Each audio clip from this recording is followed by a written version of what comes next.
자, 오늘 금방 에스겔서 12장을 함께 말씀을 들었습니다.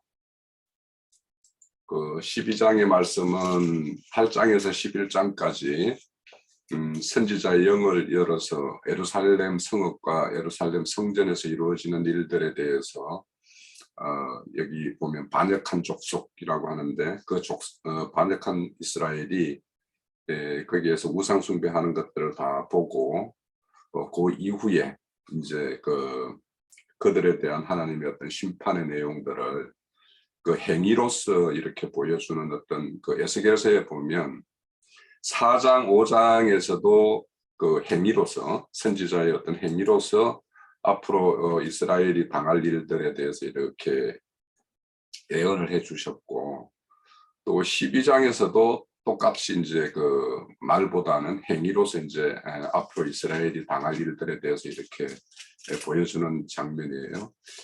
그리고 이제 24장에 가면 또 다시 한번 이렇게 행위로서 이제 말이 아닌 행위로서 이렇게 그 하나님의 뜻을 전하는 어떤 선지자의 모습을 볼 것인데 이렇게 오늘은 보면 포로의 행장 이제 포로로 끌려가게 되면은 아주 보따리짐을 조만하게 싸가지고 이제 이렇게 끌려가겠죠. 그런 어떤 짐을 뿌려가지고 이렇게 나가는 이런 모습을 보면서 여기 보면 이스라엘의 얘들이 눈이 있어도 보지 못하고 귀가 있어도 듣지 못하는 자들이기 때문에 혹 그들 중에서 선지자의 이런 어떤 그 이상한 어떤 행위를 보면서 이게 무엇일까 이렇게 관심을 가지는 자가 있을 수가 있겠죠. 그런 자들 보니까 3절에 있죠. 비록 반역한 족속이라도 혹 생각이 있으리라 이렇게 그런 어떤 기대감을 통해서 이제 선지자를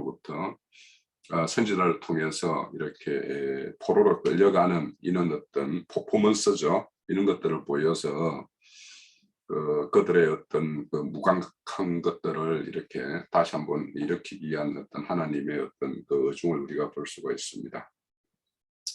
그래서 그런 말씀이 쭉 이어지고요. 마지막에 또 가면은 하나님의 어떤 그 선지자를 통해서 여러 가지 어떤 말씀을 줬는데 그 말씀이 이루어지는 시기가 이렇게 늦어지니까 그들의 이 말씀을 들었던 그 이스라엘 백성이나 그 고관들이 날이 더디다 모든 묵시가 사라질 것이다 이렇게 말씀을 한다는 거예요. 그래서 그런 어떤 그 이스라엘이 이런 속담이 이렇게 해자될 정도로 그 하나님의 어떤 의중을 알지 못하고 하나님의 어떤 심판에 대해서 이렇게 무감각한 이스라엘의 어떤 그런 모습들을 봐요. 그래서 오늘 그런 말씀에 대해서 우리가 한번 나눠보면 될 것 같습니다.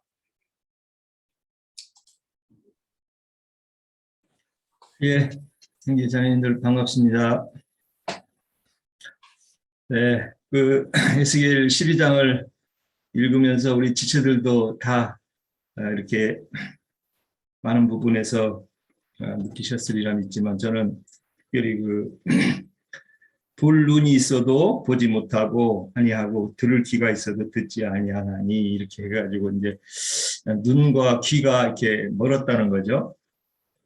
멀고 이제 막혔다는 건데 이제 저는 이걸 보면서 주님이 이제 창세기에 에덴 동산에 들어왔던 뱀새기는 늘 가끔 자주 하지만 그 독사의 새끼들아 예루살렘 성에 들어가셔갖고 주님이 이렇게 징책하던 그런 말도 이렇게 생각이 나고 근데 이 뱀의 특성이 눈이 퇴화되고 귀가 이렇게 안 들려서 어떤 진동이나 어떤 그런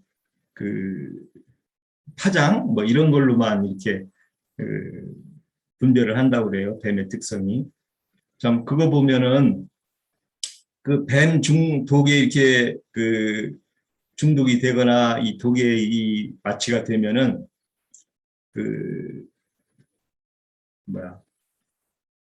어떤 분별을 잃는다는 거죠. 예. 특색이. 그래서 듣는 귀와 보는 이 시각이 이게 마비된다는 게 참 우리가 신앙하면서도 같은 신앙을 하면서도 이 진리의 말씀들을 이해하지를 못하고 듣지를 못하니까 이해를 못하겠죠. 그 로마서에 보면은 믿음은 들음에서 나고 말씀으로 이해된다. 이제 말씀 안에서 진리들이 분별된다. 이제 이렇게 하는데 뭐 우리가 성경을 이렇게 읽어보면 참 그 듣고 보는 거에 대한 이해가 천 권에 걸쳐서 참 말을 하고 있고 그 마태복음 13장 16절 제가 한번 보겠습니다. 주님이 하신 말씀을 우리가 한번 보면서 나눠볼까 합니다. 그 13장 16절이죠. 16절. 예. 이렇게 이제 이사야의 예언의 말씀을 이렇게 쭉 하시다가 이제 그 보고 듣는 자들에 대해서 주님이 이렇게 축복하는 말이 있습니다. 그러나 너희는 눈은 봄으로 너희 귀는 들음으로 복이 있도다. 이렇게 이제 말씀을 이어가시는데 이 선지자들이 너희가 보는 것과 듣고자 하는 것들을 저도 듣지 못했는데 많은 선지자와 의인들이라고 이렇게 먼저 말씀을 띄시고 있게 했는데 너희는 듣고 봄으로 복이 있다 이렇게 말씀을 이어가시죠. 그렇습니다. 우리가 참 이 같은 말씀을 성경 말씀을 보고 진리의 이 증거자들 우리 형제님을 통해서 계시록을 참 강해를 잘 듣고 또 우리가 이해하고 그 하나님의 뜻이 어디에 있고 어떤 경륜과 어떤 심판 여러 가지 그런 것들을 운행하시는지 참 우리가 더럽고 봄으로 하나님의 운영 체계에 대한 이해를 이렇게 넓혀가는데 이런 것들을 같이 보고 본다고 하는 우리 기독교인들은 보는 시각이 완전히 다르다는 거죠. 참 우리가 뭐 그 기독교인들은 뭐 주변에 많이 살고 전도도 해보고 대화도 나눠보지만 어떻게 이렇게 다른 체계 안에서 우리가 성경을 보고 이해하는지 들을 수 있는지 참 뭐 이걸 뭐 그 답답하고 그 상의함은 정말 이루 말할 수가 없죠. 네. 그것은 정말 이사야가 예언한 것처럼 첫 아담 정신 세계에 있는 사람들은 뱀 독으로 인해 가지고 봐도 보이질 못하고 들어도 그걸 깨닫지를 못한다는 거죠. 그래서 저도 이제 가끔 전도를 해보고 그 같이 전에 같은 공동체에 있던 형제 자매들하고도 이렇게 나눠보면 처음에는 좀 그런가 이렇게 하고 이렇게 좀 들어보려고 하다가도 어떤 이 단계에 가면은 너무 어렵대요. 아니 뭐 글쎄 뭐 좋게 이제 뭐 이렇게 거절하니라고 너무 어려워서 자기는 뭐 도저히 안 되겠다고 뭐 이렇게 이제 그 사양 의사를 표시하는 경우도 있는데 뒤에 가서 보면은 이제 다른 이렇게 돌려서 이렇게 들어오는 소리들 보면은 근데 이해할 수가 없다는 거예요. 그 이렇게 예수님이 재림했다든가 또 그 뭐 예정론 각종 그 우리가 체계하는 진리 안에서 이게 분별된 것들을 이렇게 우리가 전해 보면은 도저히 자기네들하고는 이게 공감대가 없는 거죠. 그러니까 이해할 수도 없고 뭐 저는 그 전에 형제님 만나기 전에도 그 11조가 그 돈이 아니라는 것을 이렇게 많이 제안을 하고 그걸 제가 이제 주님이 주셔서 깨달은 바가 있어서 이렇게 전도를 해보면 그렇게 가깝게 지내던 그 동료들도 그 기독교가 얘기하는 돈이 11조가 아니라고 그랬더니 다 하나하나 멀리 하는 거예요. 다 무슨 이상한 사람 만난 것 같이 야 동료들도 다 떠나가더라고요.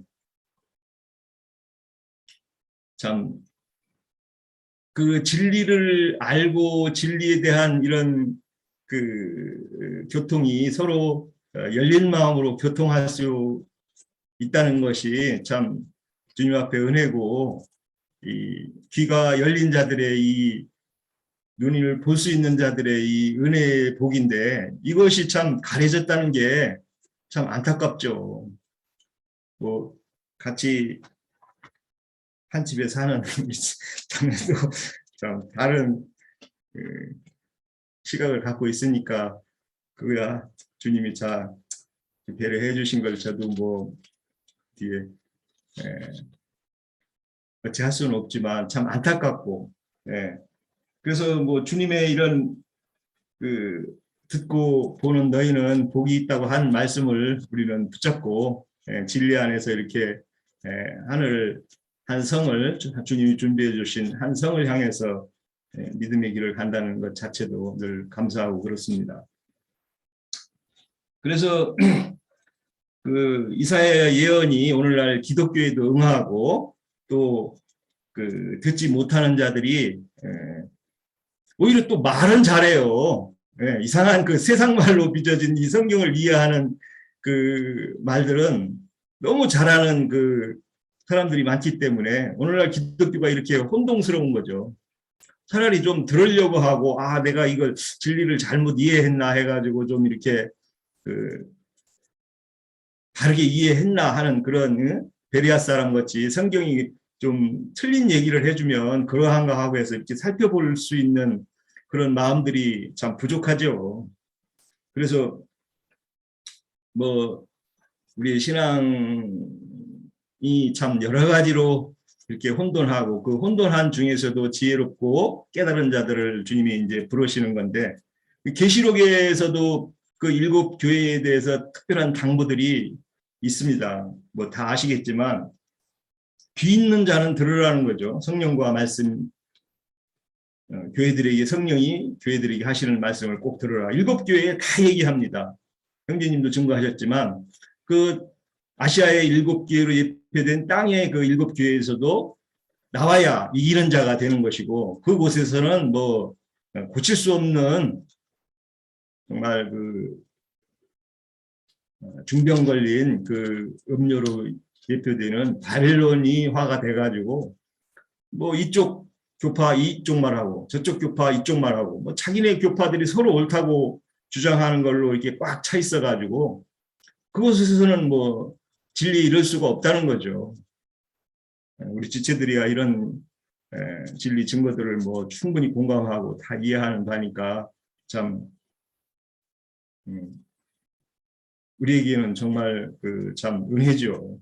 그래서 계시록 22장 16절 17절 읽으면서 제가 증거를 마치고 또 기회가 되니까 하겠습니다. 22장 16절 17절로 나 예수는 교회들을 위하여 내 사자를 보내어 이것들을 너희에게 증언하게 하였노라. 나는 다윗의 뿌리요 자손이니 곧 광명한 새벽별이라 하였더라. 성령과 신부가 말씀하시기를 오라 하시는도다. 듣는 자도 오라 할 것이요 목마른 자도 올 것이요 원하는 자는 값없이 생명수를 받으라. 이렇게 이제 증거를 맞춰 가시는데, 여기에서 듣는 자와 목마른 자, 듣는 자가 되면은 진리에 대해서 목마른 자가 될 수밖에 없죠. 하나님의 말씀을 찾아서 우리는 늘 목마른 자고, 진리의 온전함을 추구하는 자들은 늘 말씀 안에서 되새김질해서 정말 하나님이 끝까지 무엇을 말하고 어떤 우리의 그 신앙 믿음의 길을 원하는지를 이해할 수 있고 값없이 생명수를 끝까지 부어주신다는 거죠. 참 복 있는 자들이죠. 뭐 세상 복은 하늘의 복에 대한 표상이지만 하늘은 이 세상 것은 썩어져 갈 것이고 하늘에 신령한 것들이 영원한 것이기 때문에 우리는 거기에 초점이 있고 거기에 표대가 있는 줄 우리가 믿습니다. 마치겠습니다. 네, 첫 시간은 저 중간에 이렇게 제가 증거를 할 때 뭐 증거하실 내용이 있으면은 들으십시오. 그러면 제가 중간이라도 이렇게 함께 나누도록 그렇게 하죠. 자, 우선 말씀 몇 군데 한번 찾아볼게요. 레위기 18장입니다. 레위기 18장 24절이요. 구약 성경 175면입니다.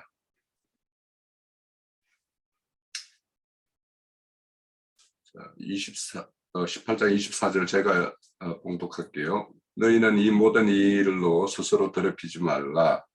내가 너희 앞에서 쫓아내는 족속들이 이 모든 일로 말미암아 더러워졌고 그 땅도 더러워졌으므로 내가 그 악으로 말미암아 벌하고 그 땅도 스스로 그 주민을 토하여 내니라.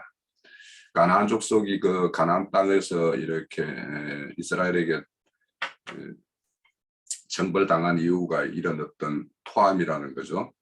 그러므로 너희 곧 너희 동족이나 혹은 너희 중에 거류하는 거류민이나 내 규례와 내 법도를 지키고 이런 가증한 일에 하나라도 행하지 말라. 너희 전에 있던 그 땅 주민이 이 모든 가증한 일을 행하였고 그 땅도 더러워졌으니라. 너희도 더럽히면 그 땅이 너희가 있기 전 주민을 토한 같이 너희도 토할까 한도라.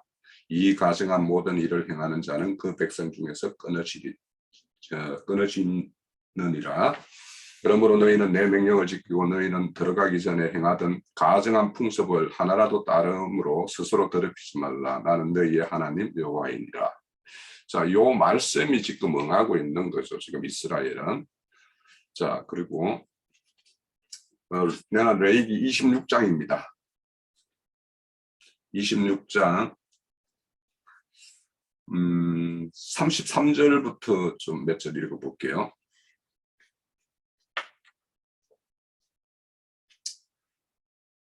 내가 너희를 여러 민족 중에 흩을 것이요 내가 칼을 빼 너희를 따르게 하리니 너희가 땅이 항무하며 너희의 성읍이 항폐하리라.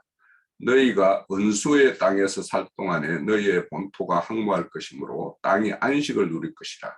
그때에 땅이 안식을 누리리니 너희가 그 땅에 거주하는 동안 너희가 안식할 때에 땅은 쉬지 못하였으나 그 땅이 항무할 동안 쉬게 되리라.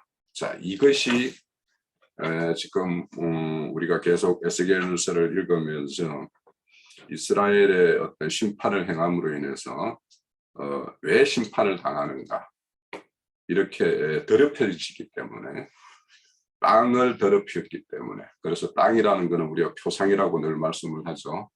우리의 어떤 그 심령이 그 가증한 우상 숭배로 인해서 더럽혀짐으로 인해서 거의 토함을 당하는 거죠. 그래서 그 하나님의 어떤 기업에서 이렇게 쫓아내서 흩어짐을 당하는 것이고 그 흩어지는 동안에 이렇게 항구했던 그 더럽혀진 땅이 안식을 누려서 이렇게 회복을 되는 그래서 심판은 겉으로는 죄에 대해서 어떤 징벌적인 것이 있지만 이면에서는 하나님의 일을 또 더 이루어가기 위한 그런 어떤 이면적인 게 있는 거예요. 그래서 우리가 그런 심판이라는 건 두 가지 측면이 있고 오늘도 이렇게 말씀을 보면 에스겔서에 보면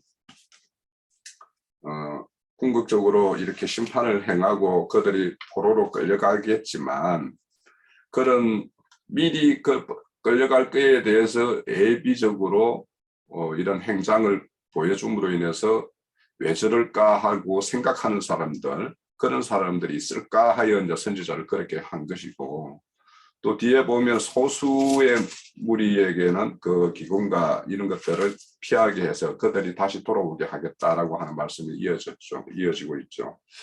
자, 우리가 남유다에 대해서는 우리가 생각해 볼 것이 북이스라엘의 어떤 멸망 그리고 직접 남유다가 바벨론에 의해서 두 차례나 이렇게 그들의 어떤 침략을 당해서 많은 사람이 죽기도 하고 포로로 끌려가기도 하고 자기들이 그렇게 섬기는 그 성전의 기물들이 다 이렇게 바벨론으로 옮겨가는 이런 어떤 수모를 당하고 있어요. 그럼에도 불구하고 우리가 11장에서 보면 거기에 있는 고관들이 자신들은 이 성읍이 감화가 되어서 자기는 지킴을 받을 것이다 라고 이렇게 생각을 한다라는 거죠. 그것처럼 사람이 주위에서 당하는 어떤 그런 것들을 보면서 참 교훈 얻기가 어렵다라는 것도 우리가 한편에서는 생각을 해봐야 돼요. 그래서 어째 보면 직접적 경험을 통해서 우리가 지금 성경을 말씀을 보는 거는 이런 기록된 말씀을 보면서 우리가 그 속에서 우리가 간접적으로 어떤 그 역사적 사실을 가지고 간접적 경험과 또 이런 것을 통해서 우리가 어떤 교훈을 받고 그렇게 해서 우리의 어떤 그 인생의 어떤 삶의 어떤 경영의 방식을 바꾸고 이런 것이 이제 목적인데 사실은 눈앞에 이렇게 보이고 내 주변에서 어떤 일을 당하고 또 앞서 이제 형제님이 전가하신 대로 그런 어떤 기독교계의 어떤 눈멀고 김은 사람들의 어떤 그런 실상을 보면서도 정작 우리 안에도 그런 부분이 있을 수 있는 거예요. 어떤 부분에서는. 그래서 그런 거에 대해서 우리가 교훈을 잘 받아야 되는데 그렇게 받기가 참 어렵다라는 거예요. 이런 걸 보면. 그래서 이런 어떤 왜 그럴까? 왜 교훈을 받기 어려울까? 이거는 뭐냐면 남유다 사람은 북이스라엘보다 자기들이 성전이 예루살렘에 있잖아요. 그러니까 하나님의 직접적인 보고를 훨씬 잘 받고 있고 자기들은 예루살렘 성읍에서 북이스라엘은 이제 그 나뉘고 난 다음에 단과 베델에다가 항소를 이렇게 재단을 만들어 놓고 거기에서 이렇게 분양하고 했지만 자신들은 하나님의 어떤 전에 가서 이렇게 한다라는 것 때문에 자부심이 있었거든요. 분명히 자부심이 있었고 또 두 차례 포로로 잡혀가는 어떤 그런 변이 있었지만 자신들은 그런 것에부터 그 보호를 받고 피할 수 있었기 때문에 자신들은 큰 문제가 없는 어떤 이런 거라고 이제 자부했기 때문에 그렇거든요. 그러니까 이제 그런 것들을 이제 우리의 이제 이렇게 빗대어서 본다라면 우리는 그 기독교계에서 이제 떠나왔죠. 그래서 우리가 그 기독교의 어떤 교회 실상이 어떠한 것인지 또 우리는 알아요. 알고 있는데 또 우리는 이제 거기에서 떠나왔지만 또 우리 안에서 또 어떤 작은 어떤 문제점들 이런 것들을 보지 못하는 것들도 얼마든지 있을 수 있는 거예요. 그래서 그런 것들에 대해서도 우리가 성경에 기록된 말씀을 통해서 우리의 어떤 모습들 또 우리 교회의 어떤 실행들 이런 것들도 우리가 늘 점검하고 우리 자신부터 이렇게 돌아보아야 되는 어떤 그런 것이 있죠. 그런 것이 이제 우리가 말씀을 추구하는 목적이니까요. 자, 그런데 이제 우리 11장에서 보면 이제 그 흩어진 자들을 찾아가서 내가 너희들의 성소가 되어 주겠다라고 이제 말씀을 해요. 그리고 이제 성소를 되어 주겠다라고 하고 내가 너희들에게 새 영을 부어 주어서 너희들의 부드러운 마음 그러니까 굳은 마음을 제하고 부드러운 마음을 이렇게 주겠다라고 이야기를 합니다. 그래서 기존의 옛 언약은 돌비에 새겨진 어떤 그런 어떤 언약이었다면 새 언약은 우리의 어떤 신비에 새겨져서 그래서 말씀이 우리를 이렇게 인생에 관여되는 그런 새로운 세계에 대한 어떤 그런 언약이라는 것을 우리가 알 수가 있죠. 그래서 이거는 오늘 우리가 살아가는 이 시대에 그 말씀이 다 응한 것이죠, 지금. 자, 그래서 심판 중에서도 이렇게 소수를 이렇게 건지는 것들은 그렇게 많은 수가 아니죠, 결국에는. 그래서 우리가 기존 기독교계의 어떤 그러니까 세상에서 나와서 기독교계에 속하였다가 또 기독교에서 또 나와서 이런 우리의 어떤 그 하늘의 장자교회를 이렇게 실행한다라고 하는 이런 것들은 많은 수를 얻기가 어렵죠.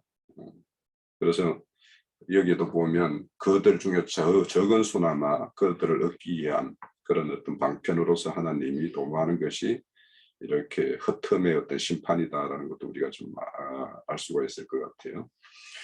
자, 그런데 이제 여기에서 보면 결국에는 하나님과의 어떤 관계가 깨짐으로 인해 가지고 이렇게 내침을 당하고 이런 일을 당하는데 그 소수는 하나님과의 어떤 새로운 관계가 회복되어서 그들이 이제 최종적으로는 그 하나님은 그들의 하나님이 되고 그들은 나의 백성이 되는 이 관계로 다시 회복되는 것.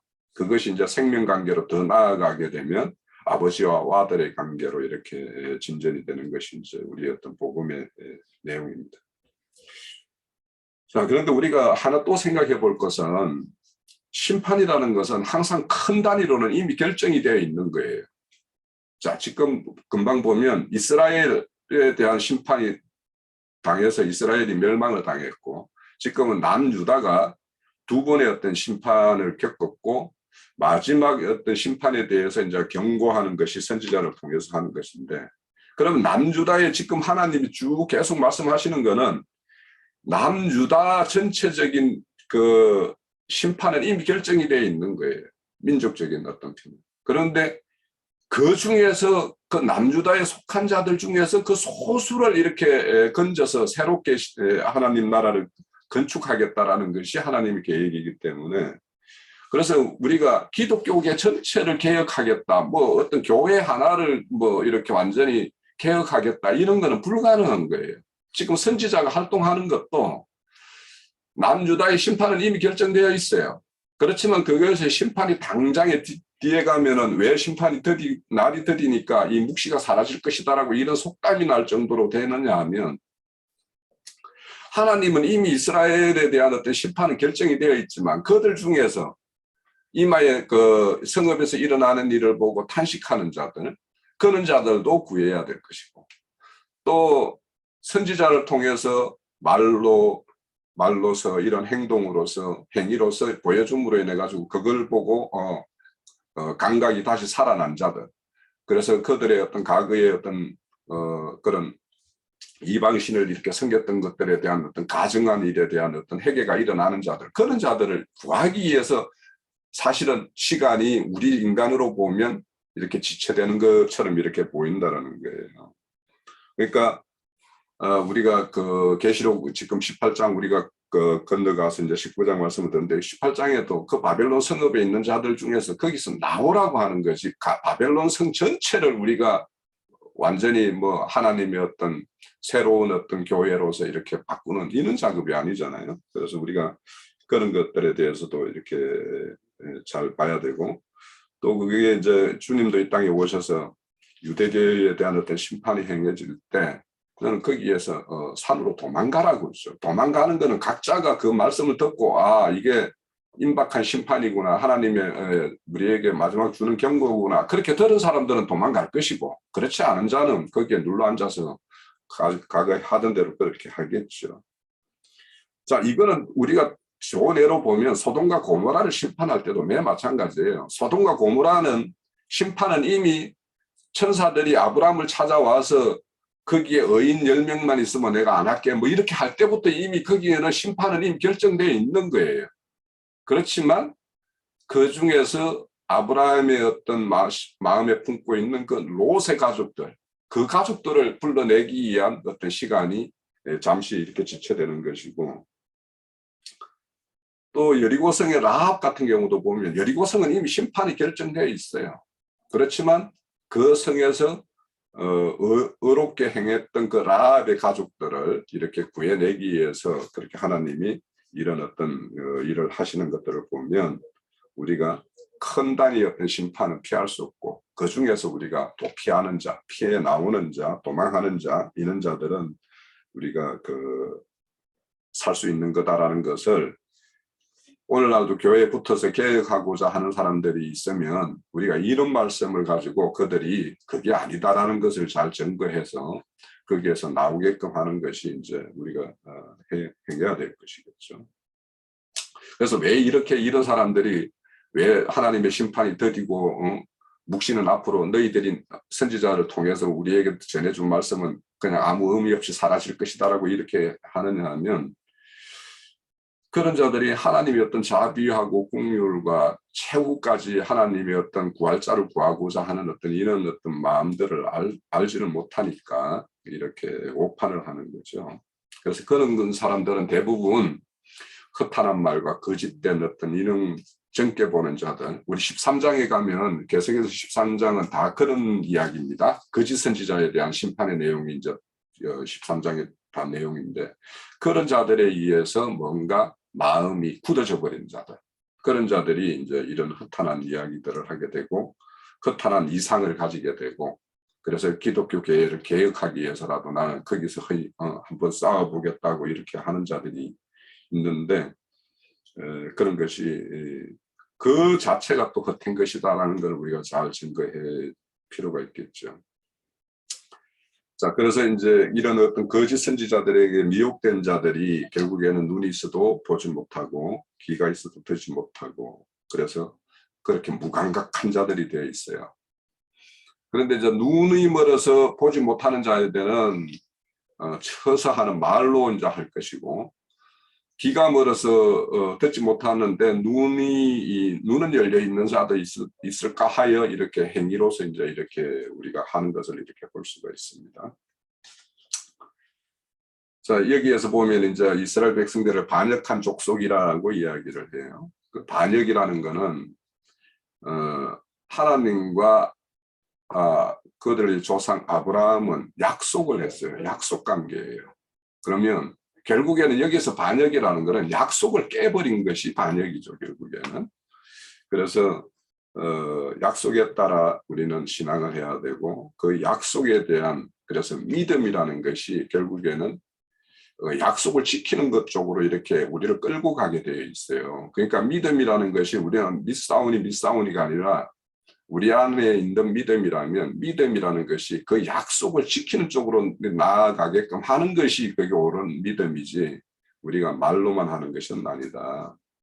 그래서 이들은 지금 그 약속을 잊어버렸고, 그래서 그 약속을 깨는 방향으로 이렇게 나갔기 때문에 그런 것들에 대해서 우리가 2장에서부터 시작해서 11장까지 쭉 이렇게 봤어요.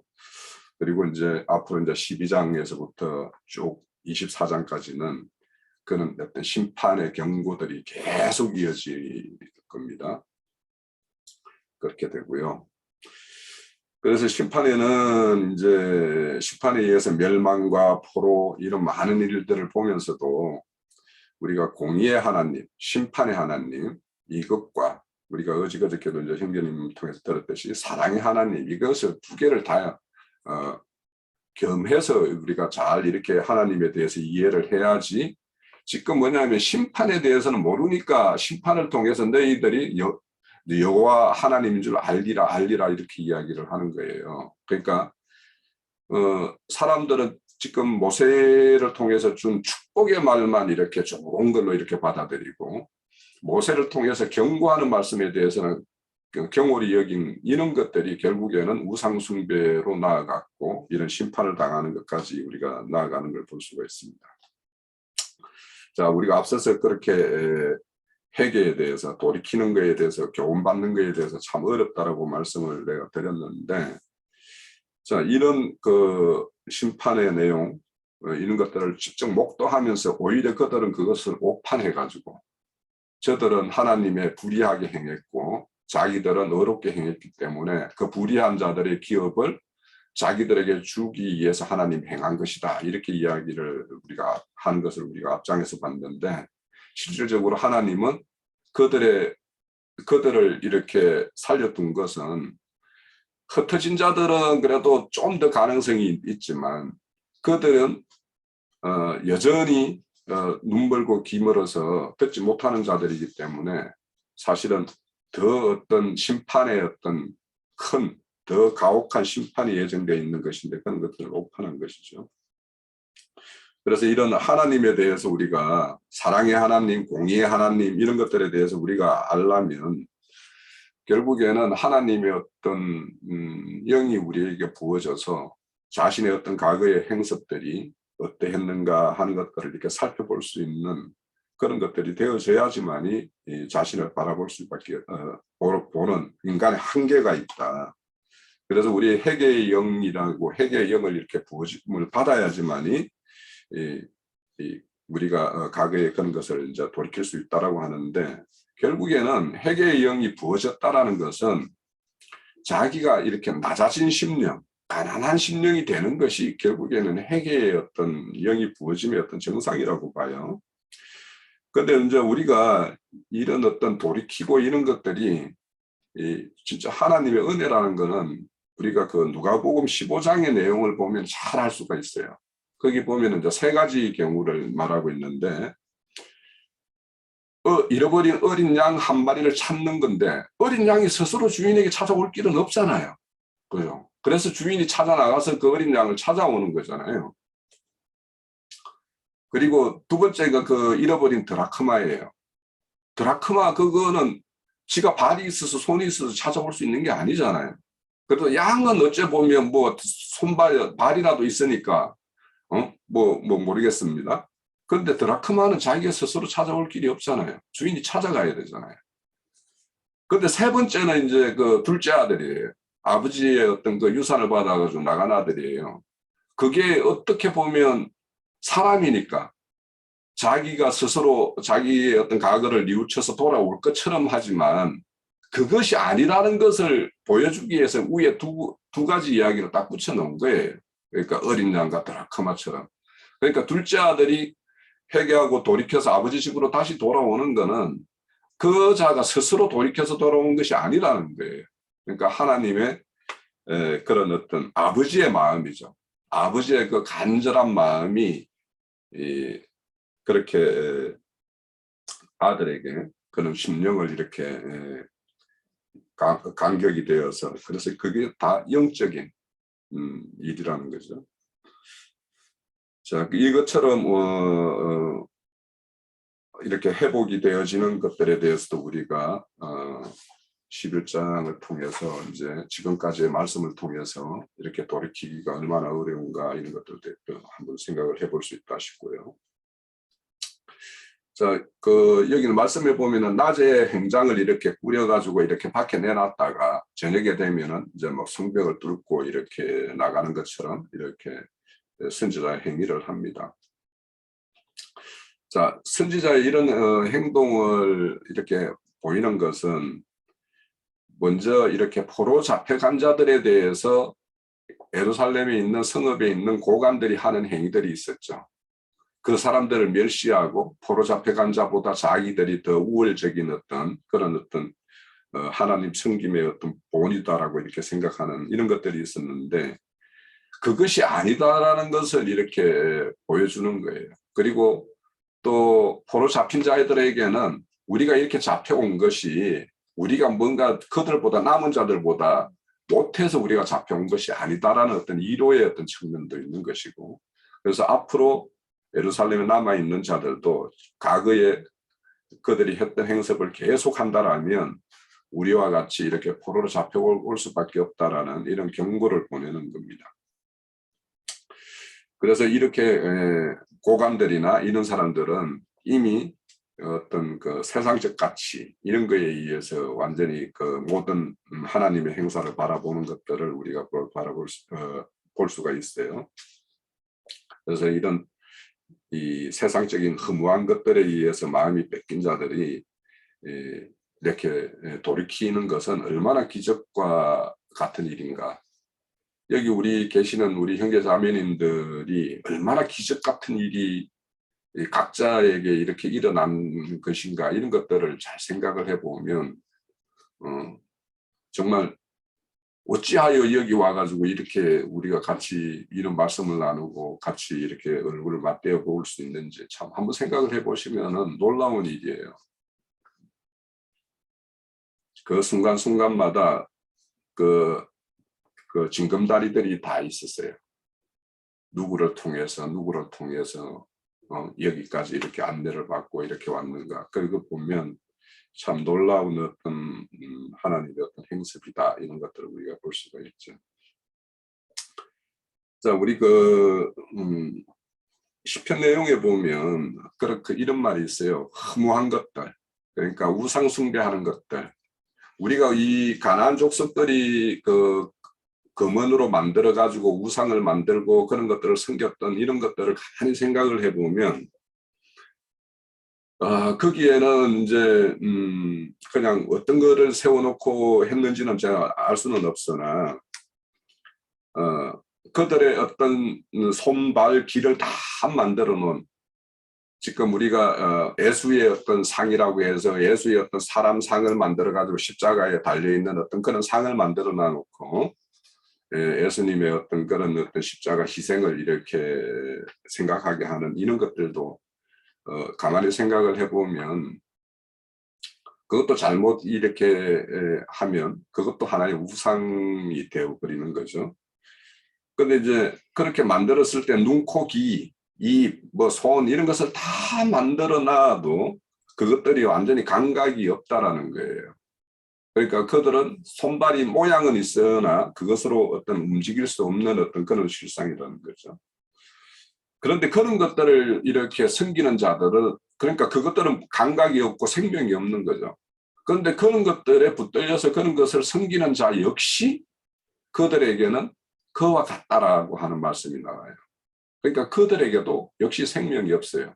그들이 뭔가 손동작, 발동작 뭔가를 한다 하더라도 그런 것들이 아무 가치도 없고 의미도 없는 그런 것들만 생산해낼 뿐이라는 거죠.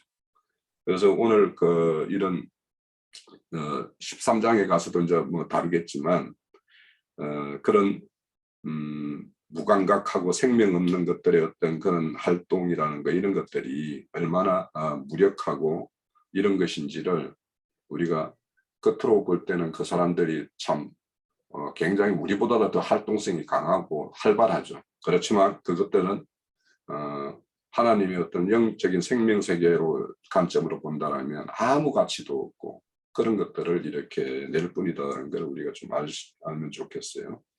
예, 우리 니나 자매님이 손 드셨어요. 예, 말씀하시죠. 네, 저는 여기 오늘 12장에서 말씀하는 그 내용은 저번에 11장에 우리가 할 때 이때 포로로 잡혀가는 제3차 포로기라고 우리가 이해를 했었어요. 나영재님도 우리한테 이렇게 도와주셨고 그랬기 때문에 그것이 배경이 아닌가 싶어요. 여기에서 먼저 2절에는 귀가 있어도 듣지 아니하고 눈이 있어도 보지 아니하고 하는 그런 것은 이스라엘의 어떠한 상태를 지금 말을 하는 거겠죠. 왜냐하면은 애굽에서부터 나올 때서부터 지금까지 많은 선지자들을 보냈고 또 하나님께서 직접 표적과 이적들을 보여주시면서 저기를 했어도 번번이 넘어지면서 가증한 일들을 많이 해왔고 우상들을 섬겨왔고 하는 그런 모든 면을 봐서 반역한 족속이다 그렇게 표현을 하신 것으로 여겨져요. 그리고 이제 여기에서 이제 그러한 반역한 족속 중에 있는 그 이스라엘 백성에게 하나님께서 에스겔을 통해서 무언가를 지금 보여주시는데 그것이 무엇이냐 하면 포로의 행장을 해서 어떻게 하라 하는 것을 지시를 하고 계세요.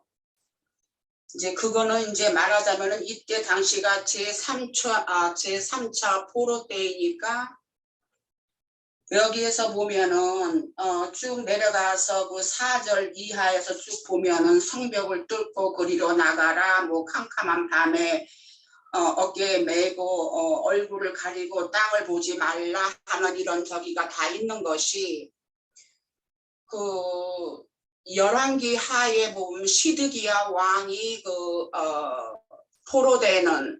포로로 잡혀가는 그 과정을 지금 에스겔로 통해서 보여주는 것으로 그렇게 그려져 나가는 것 같아요. 그랬기 때문에 이 시드기야 왕이 그 이스라엘이 그 예루살렘 성이 이렇게 느부갓네살 왕으로 인해서 함락이 되고 저기를 할 때 밤중에 성벽을 뚫고 나가서 도망하는 그러한 일이 있잖아요. 그랬기 때문에 5절에서도 볼 것 같으면은 사로잡힌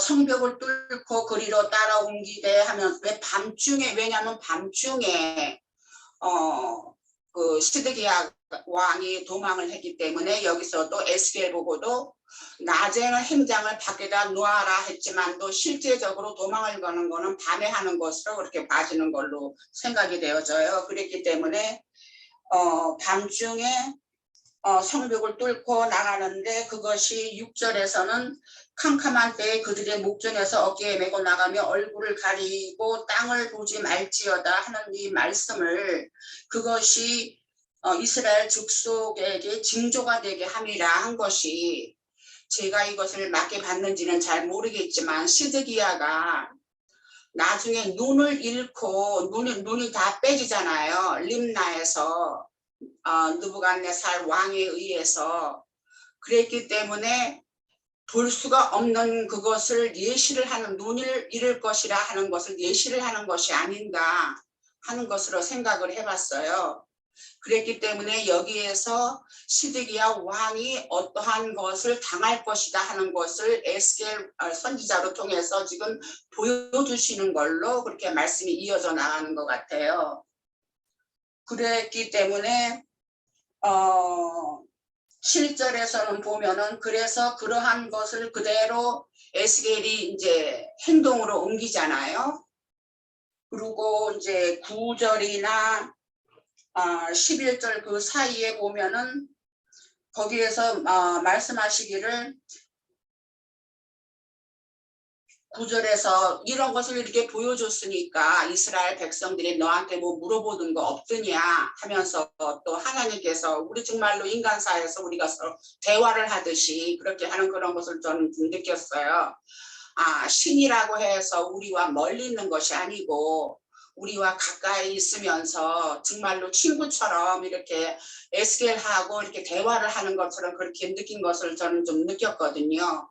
그러면서 그런 일을 이렇게 보여줬어도 이스라엘 족속들이 너한테 뭐 하는 말이 없더냐 하고 이렇게 물어보시면서 10절에서는 예루살렘 왕과 그 가운데 있는 이스라엘 온 족속에 대한 묵시라. 그러니까 그게 이스라엘 왕이 그 시드기야 왕을 두고 한 말이잖아요. 그랬기 때문에 결국은 여기까지는 다 에스겔한테 그렇게 포로의 행장을 저기를 해서 하게끔 한 것이 시드기야 왕이 겪어야 할 것을 보여준 것으로 그렇게 이제 우리가 볼 수가 있는 거라고 생각을 해요.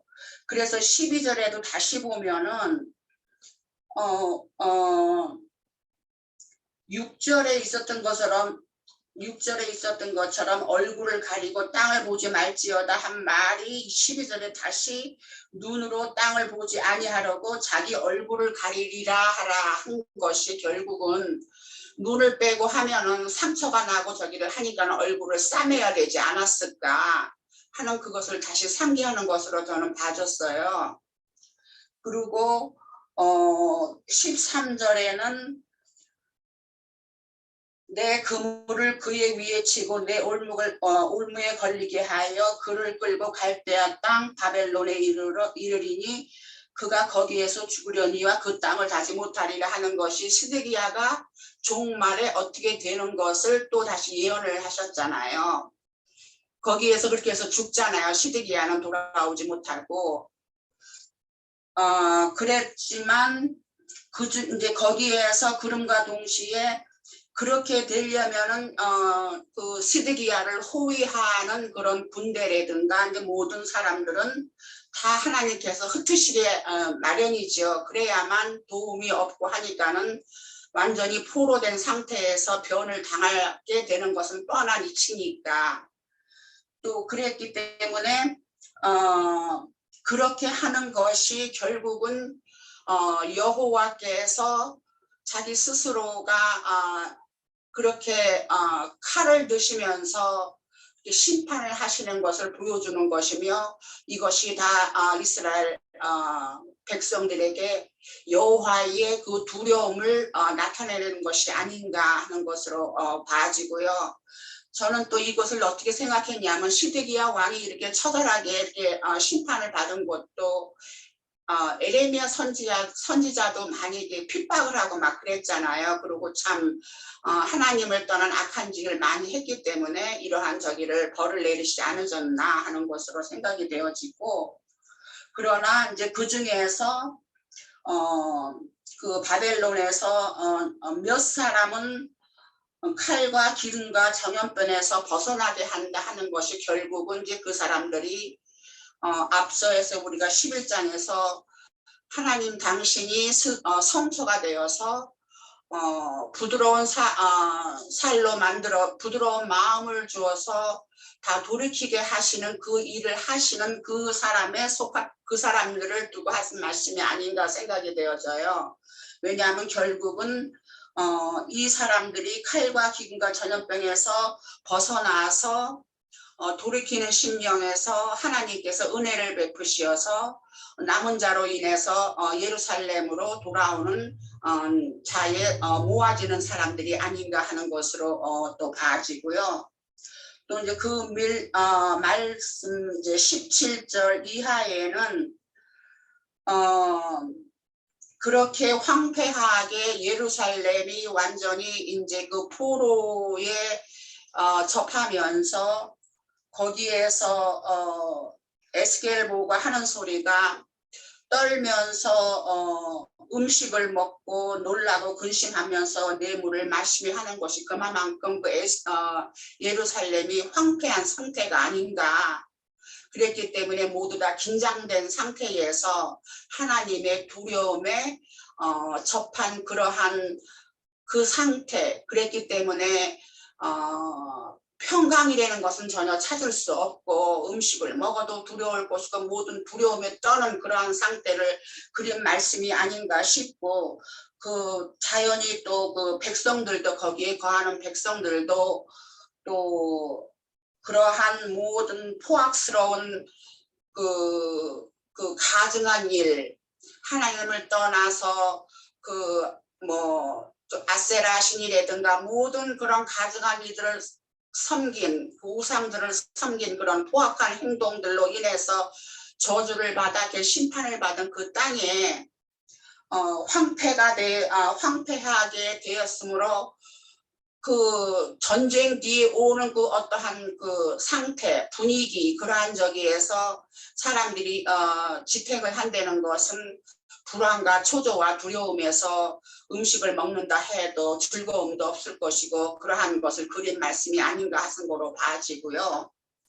또 그 21절 그 이하로는 속담과 묵시가 사라진다 하면서 하는 것이 그 거짓 선지자들이 하는 말이겠지요. 왜냐하면 11장에서는 앞서 그 말한 그 고관들이 그런 식으로 얘기를 했으니까 왜냐하면 3절에서 11장 3절에서 집 건축할 때가 가깝지 아니하다 하니까는 말하자면 태평시대다. 우리는 안전하게 있을 적이고 집을 건축하고 뭐를 해야 되고 하는 그런 적이도 아니고 평안히 있을 수 있는 그러한 시기다 하는 그런 거짓 계략을 하는 그러한 저기가 범람하지 않았나 해서 하나님께서 그것을 제지하는 의미에서 모든 속담과 그런 거짓 선지자들이 범람하는 그러한 것이 사실이 아니라는 것, 그런 것은 다 헛된 것이라는 것을 이야기하시면서 왜냐하면 거기에 24절에 보면 허탄한 묵시나 아첨하는 복술이 다시 잊지 못하리라 하라 하고 하나님께서 그러시잖아요. 그러니까 그것은 그렇게 거짓 선지자들이 꾸며내는 그 헛한 말이라든가 속담을 갖다가 그 속담대로 하지를 않고 잘못 전하는 그러한 속담이라든가 그런 것들이 다 실제적으로 그대로 응할 것이다 하는 그러한 것이 하나님의 그 말씀하시고자 하는 그 중심 내용이 아닌가 싶은 그런 걸로 이어지는 말씀이라 생각이 되어져요.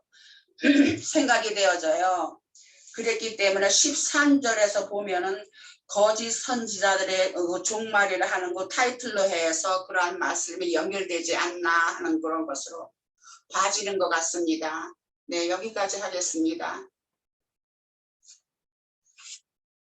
자, 우리 성경 한 군데만 찾고 첫 시간을 마칠게요. 열왕기하 25장입니다.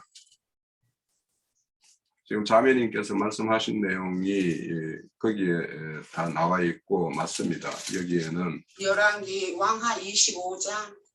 예, 구약성경 에레미야 39장하고 50장 2장에도 또 나와요. 네. 606면요. 606면에 이제 열왕기는 이제 역사적으로 성취된 내용들을 기록한 것이니까 거기 25장 1절에 보면 시드기야 왕 제9년 열째 달 10일에 바벨론 왕 느부갓네살이 그의 군대를 거느리고 예루살렘을 치러 올라와 그 성에 대하여 진을 치고 주위에 토성을 쌓았으며, 이건 사장에서 예언했던 행위가 그대로 실현되는 거죠. 그 성이 시드기야 제11년에 포위되었더라. 그의 넷째 달 9일에 성중에 기근이 심하였고, 지금 여기 보면은 뭐 기근 이런 것들이 말씀이 나오죠. 양식이 떨어졌더라. 그 성읍이 파괴되며 모든 군사가 밤중에 두 성벽 사이에 왕의 동상 견문길로 도망하죠. 시드기야 왕이. 갈대아인들이 그 성읍을 에워쌌으므로 그가 아라비아 길로 도망을 가더니 갈대아 군대가 그 왕을 뒤쫓아가서 여리고 평지 그를 따라잡으며, 그러니까 여기에 올무와 뭐를 놓아서 뭐 이렇게 끌고 가겠다 이런 말을 하죠. 그래서 도망가도 이렇게 잡아온다라는 거예요. 왕이 모든 군대와 그를 떠나 흩어진지라 그들이 왕을 사로잡아 그를 림나에 있는 바벨론 왕으로 끌고 가며 그들이 그를 심문하니라.